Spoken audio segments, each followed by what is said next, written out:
আমরা সবাই জানি মেয়েদের ব্রু প্লাক করা হারাম, কিন্তু আমার সমস্যা হচ্ছে আমার ব্রু অনেক বেশি ঘন, এতে আমাকে দেখতে অনেক বাজে লাগে। এখন এই সমস্যার কারণে আমি অনেক হীনমন্যতায় ভুগছি। আমি কি ব্রু প্লাক করতে পারবো? অজু অবস্থায় বাচ্চাদের পেশাব পায়খানা পরিষ্কার করে দিলে কি অজু নষ্ট হয়ে যাবে? কারো সম্পর্কে মনে মনে কিছু বললে কি গুনাহ হবে? আমি জানি সে অন্যায় করেছে। ছোট ভাই নিজের ইনকামে জায়গা কিনলে তাতে কি বড় ভাইয়েরও নাম দিতে হবে? স্বামী প্রবাসে আছে, স্ত্রী ওয়াজ মাহফিল শুনতে যেতে পারবেন কিনা? না চাইলেও চট করে রাগ উঠে যায়, তখন বাচ্চাদের খুব মারধর করি, পরে খুব খারাপ লাগে, কিন্তু কোনোভাবেই রাগ কমাতে পারছি না।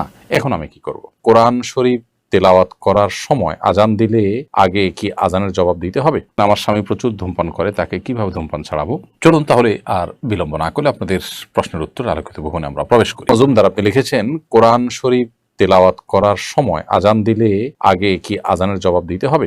আপনি কোরআন কারীম তেলাওয়াত করছেন, প্রতি মাঝখানে আজান শুরু হয়ে গেছে, আপনি তেলাওয়াত বন্ধ করে আজানের জবাব দিয়ে তারপর আবার তেলাওয়াত শুরু করেন, তাতে আপনার তেলাওয়াতও করা হলো, পাশাপাশি আজানের জবাব দেওয়ার যে অফুরন্ত সওয়াব আছে সেটার ভাগীদার আপনি হলেন। এম কে জার্মানি আইডি থেকে আপনি লিখেছেন, ইসলামী ব্যাংক থেকে হাউস লোন নিয়ে কি বাড়ি করা যাবে?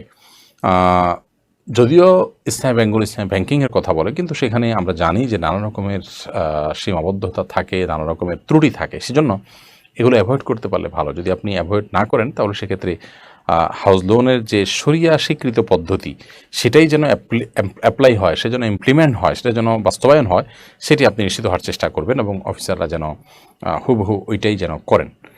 যেভাবে করলে শরিয়া সিদ্ধ হবে সেটি আপনি নিশ্চিত করে আপনি করতে পারেন।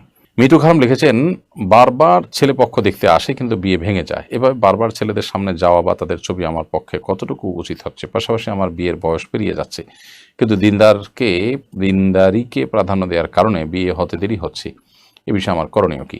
আপনি আপনার চেষ্টা অব্যাহত রাখবেন, পরিবার অব্যাহত রাখবে, এবং বিয়ে না হওয়া পর্যন্ত নিজেকে যদি আপনি কারোর সামনে উপস্থাপনা করেন দেখবার জন্য বা ছবি শেয়ার করেন, এর কারণে আপনার গুনাহ হবে না। হ্যাঁ, খারাপ লাগা কাজ করতেই পারে। আল্লাহ তাআলা আপনাকে মানসিক সান্ত্বনা নসিব করুন, আমরা দোয়া করি, এবং আপনার দ্রুত বিয়ের ব্যবস্থা আল্লাহ তাআলা করে দিন, যদি এটা আপনার নিজের ইস্যু হয়ে থাকে যেভাবে আপনি লিখেছেন। মোবারক হোসেন আপনি লিখেছেন, আমার বিয়ের প্রক্রিয়াধীন, বিয়েতে পাত্রী দেখার সময় কি কি প্রশ্ন করা যেতে পারে বলে আপনি মনে করেন?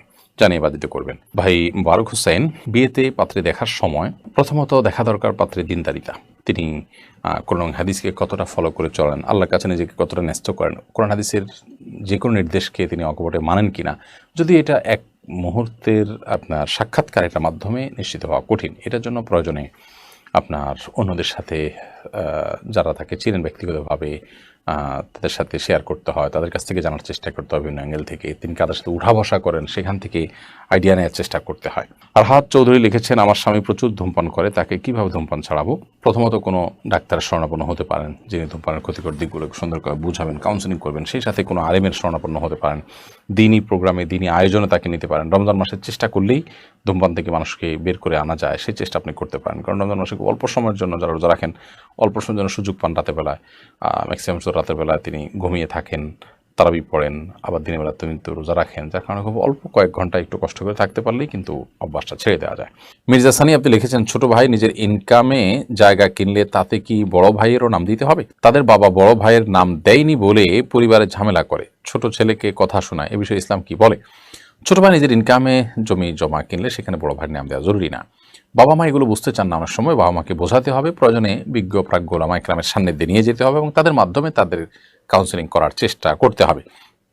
তবে যদি এমন হয় যে বড় ভাইয়ের উপার্জনের টাকা দিয়ে ছোট ভাই নিজের পায়ে দাঁড়িয়েছেন এবং স্বাবলম্বী হয়েছেন, উপার্জন অক্ষম হয়েছেন, তাহলে সেক্ষেত্রে এখন বড় ভাই যদি